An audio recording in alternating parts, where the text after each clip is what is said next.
ESPN 1700. Am I cutting off your Springsteen right now? No, it's you guys. You asked me what kind of music I loved, and told you as a Springsteen fan, and you dialed it right up. You guys, there you go. We take care if of our you're guests. that good with doing loans, see, everybody should call you. Look at you. Just say that 10 more times. We're getting up here. If. Yep. Yeah, well, that's all right. That's all right. Yep. He needs a sample size first.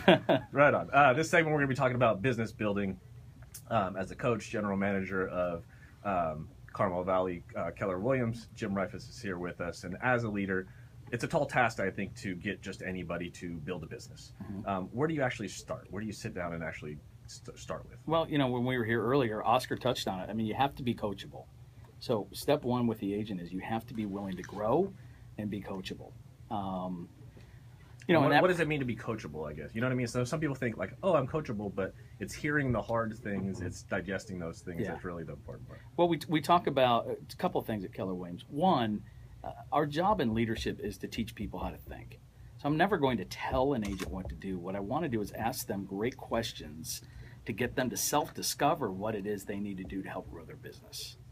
So, the people that I subscribe to at our company, Tony DeCello, one day said, great coaches ask great questions.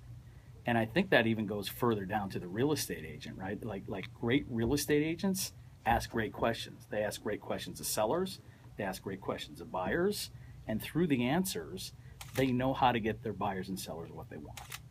And the ability to actually communicate those questions without, I think that there's a barrier obviously up with most that they don't want to ask those questions because they're afraid of the answers. Right. But the answers are what gives us the information to go in the next direction. You have to ask the tough questions. And, we talked about it earlier. So, the first question that a real estate agent should ask, whether they're talking to a buyer or seller, is, do I have your permission to tell you the truth? And explain, look, you may not always like what I tell you, but I need you to know from the very beginning of our working relationship that it's always going to be the truth because I care about you and I want to help you get what you want. So it starts there. And through the coaching process, it's, for me, it's finding out about people's big why they do what they want to do, and then focusing on that as helping them. That big why will help draw them to success instead of being, this anchor that they carry around. So we use that a lot as we talk, throughout a half-hour coaching session once a week, and just help people grow their business. I mean, Joel is a prime example. Joel and I were sitting at Tom Ferry one day years ago, and Joel said, my business just isn't where I want it to be, and I'm struggling, and blah blah blah. I said, well, let's sit down and do a weekly coaching exercise. And Joel's one of the top agents in his company and in the county right now, and I've got another agent in my office. His goal this year was to do, I think, $6 million in production. He had gotten there in February, so we reset his goal. So we looked at his pipeline. He figured he could double that, and I said, well, geez, I mean, you've got the other $6 million in your pipeline. Where's the challenge? What if you tripled it and took it to $18 million? And I had a discussion with him. What are we? End of June. I had a discussion with him earlier in the month, and he's going to hit $18 million. So we're going to have to reset that goal again. And the message is, dude, we're not thinking big enough here. We got to think bigger. And that's one of the messages. And having that success will, in that agent's mind, make them more comfortable to probably shoot for the moon more. Absolutely. And just going through those processes, being like Joel, knowing himself enough to look inside and say, this is something I'm doing, right, I think is an important part for the person being coached. Right. Do you get a lot of pushback from realtors when it comes to coaching? Do the masses not really like to hear what you have to say and you have to diffuse them for the most part? Well, yeah, I mean, some people don't ever want to hear the truth. And I tell everybody from the beginning, look, no judgment from me. No, I mean, zero judgment at all. My job is to ask you the questions to get you to self-realize what you need to do to help grow your business and get everything that you want when you want it. That's my job as a coach. And explaining that to them is a big deal. I mean, we found, in lending, explaining, examples, scenarios, it diffuses people. It makes them understand you're just trying to help. And I think that as a coach, that's an important part. You're not just hammering home tasks that you need to be tackling, right, which is an important piece too, but you're actually showing them the why and having them come to it. Yeah, and then there are little things along the way because most of the people I coach are in my office. I noticed today that one of them I haven't seen in over a week.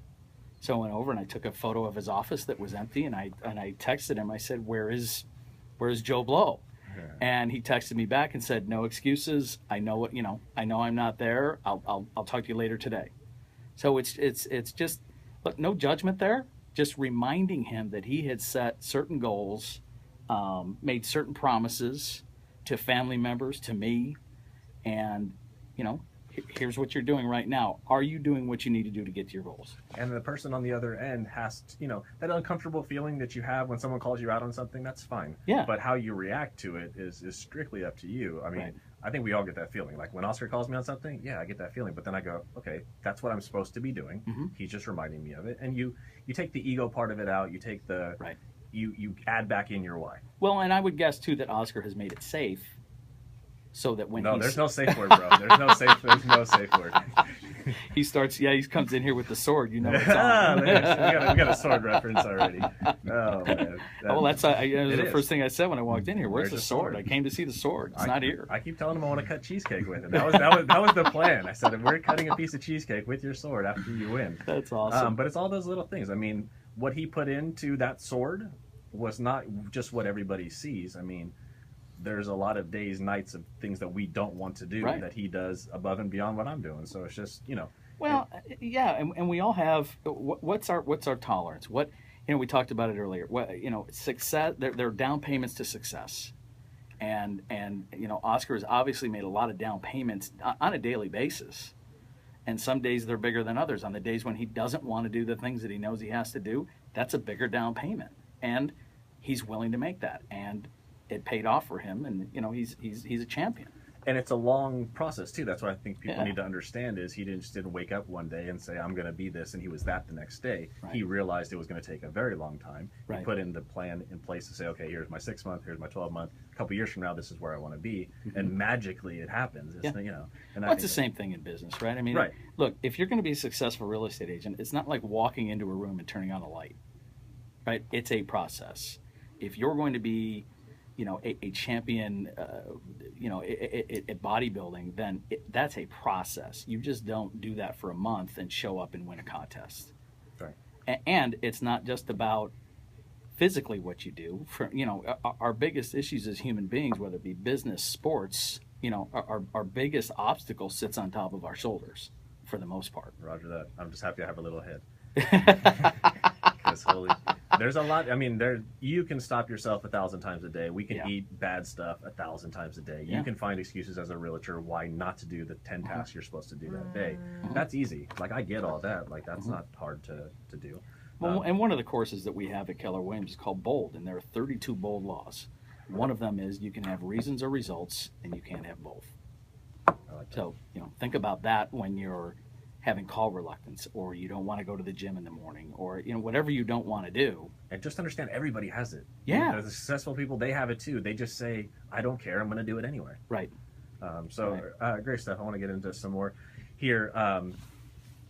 Getting someone to change, has a structure to it. There's tools that go into it. There's things that you guys as an office can apply to them. The components of production, coaching, and building a team I wanted to get into with you. In terms of production, I want to talk about it in two different ways. A realtor that's never had any, how do you get them on the right path? And a realtor that's had success, but just not the type of success they wanted.